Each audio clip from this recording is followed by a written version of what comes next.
दोनों बड़ी पार्टियों में जिस हिसाब से धन बल और बाहुबल का उपयोग करके और जिस तरह टिकटों की बंदर बांट हो रही है, ये कहीं ना कहीं लोकतंत्र के लिए खतरा है। देखिए, हमारे सुप्रीमो का स्टैंड क्लियर है। वो हमेशा कहते हैं जवान और किसान ही मेरी सबसे बड़ी ताकत है राजस्थान के अंदर। इतनी बड़ी जांच एजेंसियों का दुरुपयोग जो है, ये लगातार कांग्रेस और भारतीय जनता पार्टी दोनों का ये नियम रहा है। सत्ता में चाहे कोई हो, हम तो ये कहते हैं सब लोग प्यार मोहब्बत से रहें, क्योंकि किसी को राजा और रंग जो बनाना है वो जनता जनार्दन के हाथ में है। तो आपस में प्यार प्रेम रखो सब।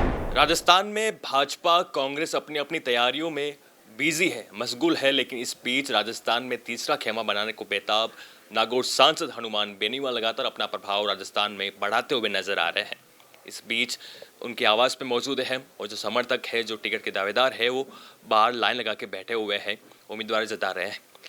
हमारे साथ इस वक्त बातचीत करने के लिए मौजूद आयन बेनीवाल, जो कि खिवसर से विधायक है। इनसे बातचीत करेंगे कि आगामी विधानसभा चुनाव को लेकर क्या रणनीति है। स्वागत है सर आपका द फैक्ट इंडिया पे। धन्यवाद सर।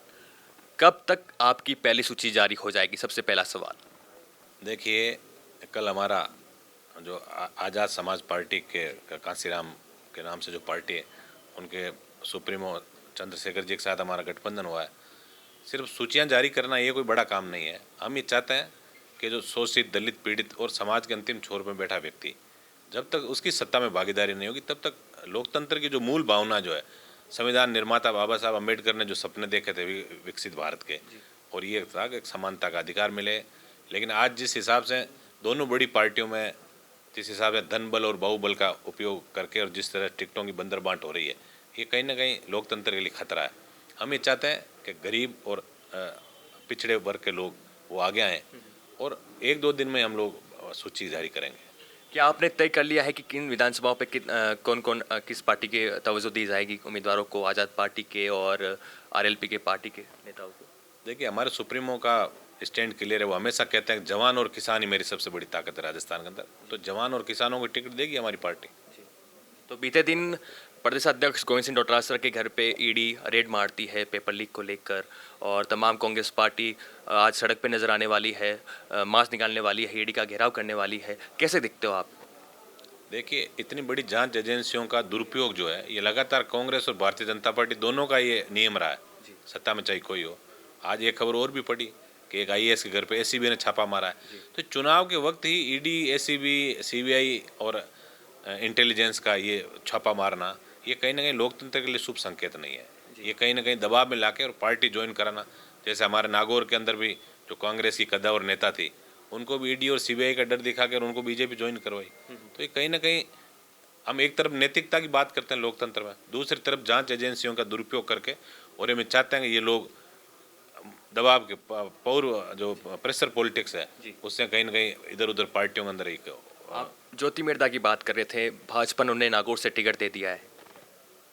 अब बात तो जनता करेगी। वहाँ की टिकट दे दिया तो टिकट देना तो पार्टी के हाथ में, लेकिन जीत हार तो जनता के हाथ में। जनता जनार्दन है लोकतंत्र के अंदर, वो किस हिसाब से देखते हैं। तो आप कहाँ से विधानसभा चुनाव लड़ रहे हो, खिवसर से या कहाँ? देखिए, हमारे सुप्रीमो का जो आदेश होगा, चुनाव लड़ना कोई हमारे लिए बड़ी बात नहीं जी। क्योंकि मैं एक संगठनात्मक व्यक्ति हूँ, मैनेजमेंट का स्टूडेंट भी मैं रहा। मेरा ये प्रयास है कि राजस्थान के अंदर एक अकेला किसान का बेटा जो रात और दिन जाके संघर्ष करा है, जिसने 75 वर्ष देश की आज़ादी के बाद पहली बार राजस्थान में किसी किसान के बेटा ने सोचा कि मैं समाज के अंतिम छोर में बैठे व्यक्तियों को सत्ता के शिखर पर लेके जाऊंगा। तो उनकी जो भावना है उसकी हम कदर करेंगे। वो जैसा आदेश करेंगे मैं वही काम करूंगा। आप में एक खासियत लगती है कि आप राजनेता की छवि नहीं नजर आती आप में से, आप एक साधारण व्यक्ति लगते हो जिससे बातचीत की जा सकती है। क्या ये राजनीति में अच्छी बात है या फिर ऐसा नहीं होना चाहिए? क्या मानना है आपका? मैं तो राजनीति में अच्छी बात ही मानता हूँ कि सिंप्लिसिटी और जो व्यवहार कुशल लोग, और एक जो जूठा जो डेकोरम और ओरा जो लोग बना के रखते हैं, देखते हैं कपड़ों के माध्यम से, और हाव भाव उनके जो एक यूँ लगता है जैसे भाई ये कोई भगवान के वो भेजे हुए दूत हैं। ये पॉलिटिक्स के लिए अच्छा शुभ संकेत नहीं। पॉलिटिक्स में ऐसा व्यक्ति का किरदार होना चाहिए कि आम गरीब आदमी भी बेहिचक जो है वो आकर संपर्क कर ले अपने नेता से। आपसे अंतिम सवाल पूछना चाहूँगा क्योंकि समय कम है। राजस्थान में मुख्यमंत्री अशोक गहलोत और सचिन पायलट प्यार मोहब्बत की बात करते हुए नजर आ रहे हैं।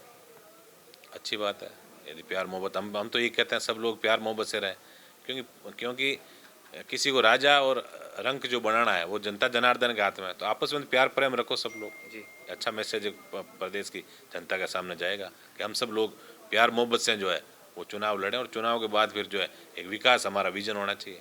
तो ये रिवाज बदलने वाला है राजस्थान में 25 साल कांग्रेस 25 साल बिल्कुल इस बार जो एक बार। व्यवस्था परिवर्तन के लिए जो सत्ता संकल्प यात्रा हमारी पूरे राजस्थान के अंदर जिस हिसाब से लोगों का प्यार प्रेम और हुजूम जो लोगों का हनुमान जी को आशीर्वाद देने के लिए उमड़ा, निश्चित रूप से इस बार व्यवस्था परिवर्तन राजस्थान के अंदर होगा। टेंशन बढ़ा रही है भाजपा और कांग्रेस के लिए ये आपकी जो जनता संकल्प यात्रा रही है।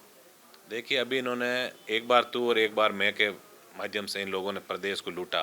जी आज प्रदेश में हालात क्या है, घोषणाएं जरूर हो रही है लेकिन इम्प्लीमेंटेशन कुछ नहीं है। ब्यूरोक्रेट्स जो इतने हावी है कि आज आप देख रहे हो हर मंत्री और इवन बड़े बड़े नेता जो है वो ये कह रहे हैं कि प्रदेश को जो ब्यूरोक्रेट चला रहे हैं, ये शुभ संकेत नहीं है। विधायिका जो है वो लोकतंत्र में सबसे बड़ा स्तंभ जो विधायिका का है, वो विधायिका का कम से कम प्रिविलेज विशेषाधिकार जो नेताओं को है एमएलए एमपी को, उनका भी उपयोग नहीं कर पा रहे हैं ब्यूरोक्रेट्स के डर से।